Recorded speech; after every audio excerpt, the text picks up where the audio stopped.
takkan terikat waktu. Bebaskan mimpimu di angkasa. Assalamualaikum warahmatullahi wabarakatuh. Selamat pagi anak-anak. Pada pertemuan kali ini kita akan melanjutkan materi. Kalau sebelumnya kita sudah membahas tentang makna, hak dan kewajiban warga negara, maka pada pertemuan ini kita akan membahas substansi apa yang mendasari hak dan kewajiban warga negara Indonesia itu. Sebelumnya anak-anak harus tetap masuk ke psikologi. Di sana kalian dapat melakukan absensi sebagaimana biasanya. Jangan lupa untuk mengabsen karena absen bagian dari penilaian. Kemudian di dalam psikologi Bapak juga sudah menyiapkan materi bahan pelajaran kita hari ini. Pertama ada potongan buku sesuai dengan pelajaran kita hari ini. Yang kedua ada PowerPoint tentang substansi hak dan kewajiban warga negara serta video ini. Kemudian di bagian akhir anak-anak harus mengerjakan latihan sesuai dengan kemampuan setelah kalian mempelajari materi ini. Anak-anakku, karena kondisi sekarang masih belum normal, maka tetaplah ikuti protokol yang dianjurkan pemerintah, tetap jaga kesehatan, stay at home. Baik, assalamualaikum anak-anakku. Kita lanjutkan materi kita. Pada pertemuan kali ini kita akan membahas tentang substansi. Kalau kemarin kita sudah membahas makna, maka minggu ini kita membahas substansi. Apa saja substansi yang menjadi pedoman penegakan HAM di Indonesia? Tujuan pembelajaran kita yang pertama, kita akan mencari nilai-nilai apa saja yang menjadi pedoman dalam pembentukan substansi hukum negara kita. Kemudian kita akan mempelajari tata susunan peraturan perundang-undangan di Indonesia sebagai tindak lanjut atau penjabaran dari substansi nilai. Kemudian kita juga akan membahas bagaimana peranan nilai yang dijawantakan dalam pembukaan, terutama dalam mewujudkan cita-cita nasional dan tujuan bangsa. Ya. Oke. Pancasila merupakan ideologi negara kita. Ya. Jadi Pancasila sudah mengandung nilai-nilai hak asasi yang sangat tinggi.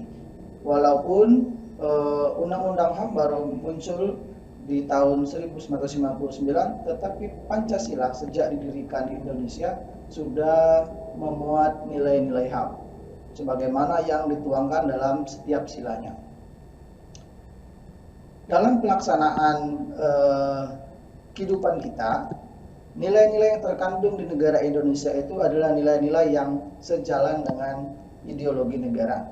Oleh karena itu, ada 3 nilai yang hidup dalam kehidupan kita sebagai bangsa Indonesia. Yang pertama adalah nilai dasar atau nilai ideal, yang kedua nilai instrumental atau nilai operasional, dan yang ketiga nilai praksis atau nilai dalam kehidupan kita sehari-hari. Nilai dasar diambil dari saripati kehidupan bangsa Indonesia, sehingga dia menjelma menjadi ideologi negara. Setiap negara menggunakan konsep dasar ideal yang berbeda sesuai dengan kondisi negaranya. Indonesia menggunakan konsep dasar Pancasila. Yang kedua, nilai instrumental. Nilai instrumental itu adalah bagaimana caranya supaya nilai-nilai ideal itu dapat dilaksanakan, dipahami, dan dilakukan oleh masyarakat Indonesia.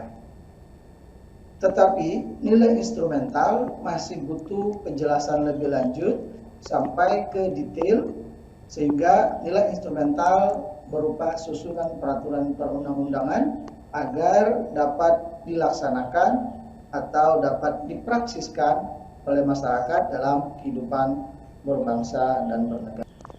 Berikut adalah tata urutan peraturan perundang-undangan negara kita sesuai dengan nilai-nilai yang sudah kita pelajari sebelumnya. Pertama, nilai ideal.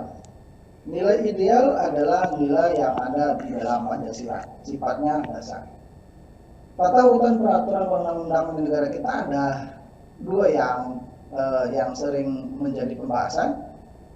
Walaupun satu dibahas di dalam TAP undang-undang, di dalam TAP MPR, yang satunya di dalam Undang-Undang Nomor 10, tetapi makna dan isinya tidak bertentangan. Karena sesungguhnya peraturan yang dibuat di dalam Undang-Undang Nomor 10 merupakan penjabaran dari TAP MPR, sebagaimana tata urutan peraturan perundang-undangan berikut ini. Apa saja kan nilai-nilai instrumental?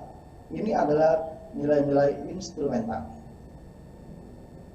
Ya.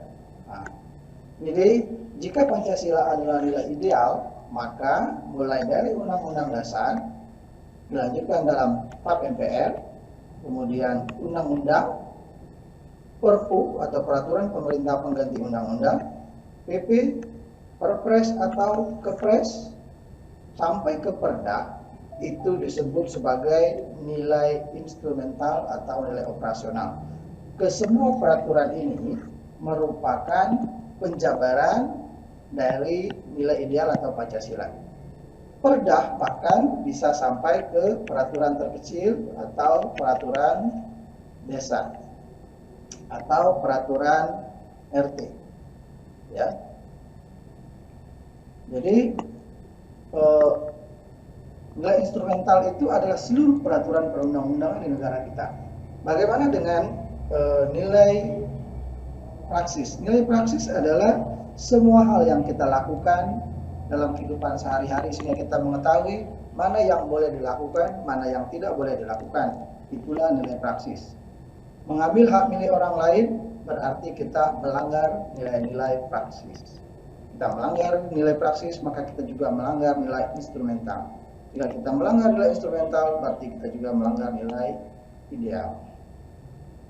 Ya, misalnya dalam kondisi pandemi sekarang, maka nilai praksis pun mengikuti perkembangan zaman. Karena nilai praksis dia dapat disesuaikan dengan kondisi.